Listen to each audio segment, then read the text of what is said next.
What's up viewers, it's your host Nick here once again, bringing to you another Android TV box review. Today's model is the latest release from Magabox, and this one is called the Magabox Elite X2. So as usual, we look into what we get in this latest model and what improvements they have made to their programming lineup. So that begins right after this.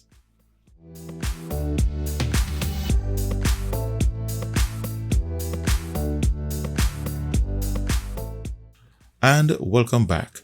So as usual, in your purchase, you get the TV box itself, you get a Bluetooth voice remote, one HDMI cable, a 5V 2 amps DC power adapter, and a user manual. For design, its body has metal to the sides and base, and at the top has a plastic panel.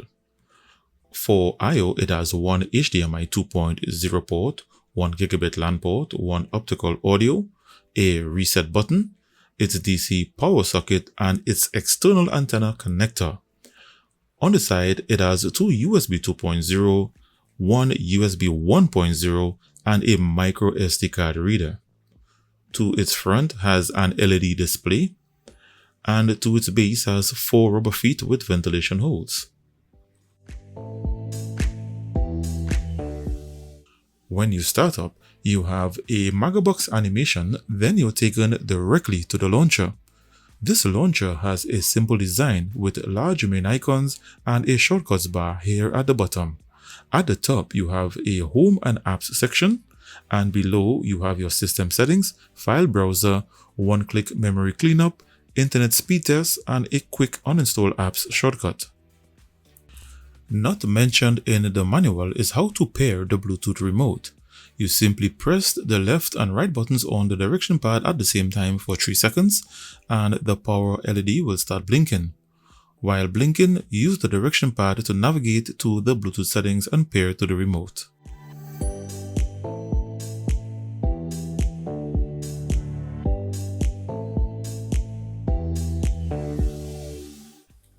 So besides from being a regular Android TV box, it was primarily designed for streaming live TV channels and video-on-demand movies via special apps you can access via the APK App Store. However, these apps don't come pre-installed or the APK App Store, and the decision to install these apps rests squarely on the user, for which you take full responsibility based on the laws governing your region.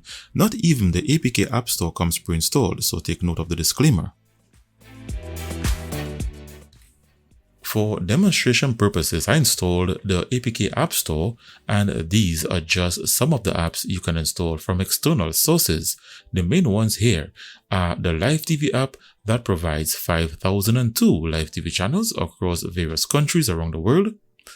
The VOD app provides 22,732 on-demand movies and 1,640 TV series. The Replay app records up to 1 week of 54 selected channels, and they gave you one alternative streaming app called MGTV that provides 5,081 international channels, including from the US. If you would like a sneak peek of all these live TV and video on-demand apps, look me up on Odyssey under my channel TV Box Stop for a live demonstration. So after seeing what it has to offer in terms of streaming on my Odyssey channel and feel that the service suits your needs, then I placed a link in the description where you can get it on their website for $259. So see the link in the description. Also, if you live in the US region and would like to purchase the model featured in this video for only $200, then send me an email at tvboxstop@gmail.com and I'll be happy to hook you up. For firmware features, under its About information shows here that it's running on Android 12 tvOS, and this is its current firmware build information with access to developer options. For display, you get up to 4K 2160p at 60Hz. You get HDR display with auto HDR feature. You get auto frame rate switching, built-in screen rotation to portrait mode and forced landscape mode. And it supports formats such as HDR10 and HLG, and it does not support Dolby Vision or HDR10+. It supports HDMI CEC function, and you can enable or disable surround sound audio, and it also supports audio pass-through. And now for some system and hardware information. The manufacturer of this chipset is Allwinner, and it runs on 4GB of DDR4 RAM and 32GB of internal storage, and its Bluetooth version is 5.0. Its CPU is the Allwinner H313/H616, and it's a quad-core Cortex A53 processor clocked at 1.5 GHz configured in 32-bit mode. Its GPU is the Mali G31 with open GLES version 3.2 support. Its network adapter provides 2.4 GHz plus 5 GHz Wi-Fi 6AX connectivity. Its operating system is Android 12 mobile version and not Android TV OS, and it's also rooted, as I will show you in just a moment. Under devices, it shows that its GPU has Vulkan support API version 1.1. Its idle operating temperature is around 55 degrees Celsius. And for decoders, it comes with decoders for the playback of 4K HDR videos such as HEVC, but it does not have the AV1 decoder, and it also does not have any surround sound audio decoders. And that's it for its system and hardware information. For streaming Netflix and other subscription movie services, it does not have Google certification, as its DRM info shows that it only has Google Widevine Level 3 with no HDCP protection. This means Netflix and others will be restricted to 480p resolution even if you are paying for an HD subscription. For root access, the Root Checker app shows that its firmware is rooted. For watching YouTube videos, I tried the Android TV version and the Smart YouTube TV version, and both apps are restricted to HD 1080p without HDR. 4K videos just simply fail to play.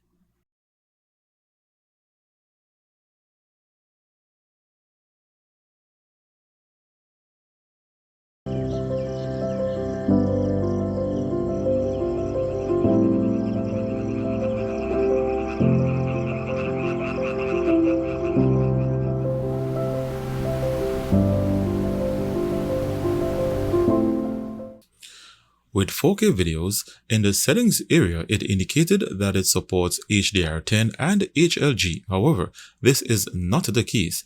It only supports HDR10. In this test, each video I played, whether it be AV1, HLG, or Dolby Vision, they all played as HDR10.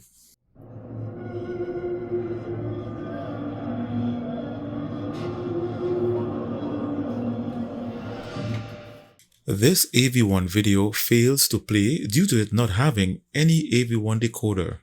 This is a Dolby Vision video that usually triggers the HLG feature on boxes that does not support Dolby Vision. However, here it's triggering HDR10 instead. This is an official HLG video, but it still triggers HDR10.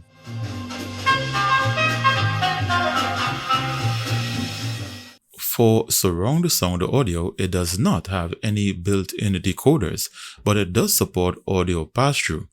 And during my testing, it passed through Dolby Atmos, Dolby Digital Plus, Dolby Surround, and DTS Virtual X. It does not pass through DTS HD Master Audio, DTS X, or Dolby True HD. So this is Dolby Atmos. Is Dolby Atmos, the world's first object-based cinematic audio. Next, Dolby Digital Plus. Of nature's fury.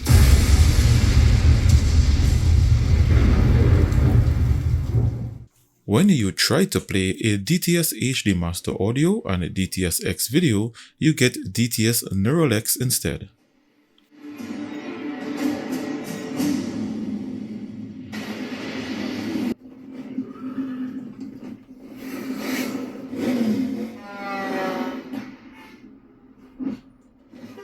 The Allwinner chipset was never good at Android gaming, especially with its CPU clocked at 1.5 GHz. However, it does manage to keep its temperature within the 60s during gaming.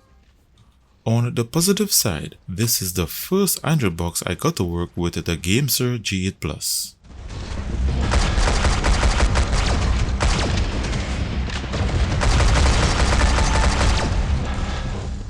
Now for some benchmarks and where it ranks on my chart. First, its RAM and internal storage. It has a RAM copy speed of 2963 megabytes per second. Its internal storage has a read speed of 113 megabytes per second and a write speed of 77 megabytes per second. Next, its Wi-Fi and Ethernet LAN speeds. On my internet speed of 315 megabits per second, its 5 GHz band averaged around 170, its 2.4 GHz band pretty low at around 41, and its gigabit LAN port achieved the maximum speed averaging around 315 megabits per second. Next, its CPU's single-core and multi-core performance. Geekbench 5 produced a score of 110 single-core and 380 multi-core. In benchmarking its GPU, 3DMark Wildlife Test produced a score of 126 with an average FPS of 0.76.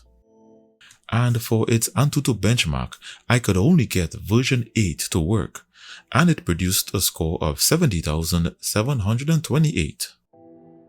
So at the time of recording this video, the Magabox Elite X2 is at position 120 with a 3 out of 5 star rating based on its Antutu benchmark score.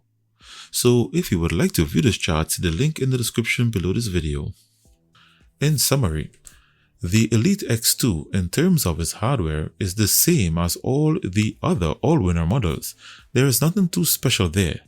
In terms of its main live TV and video on demand streaming apps, those work okay, but the additional MGTV app needs some updating.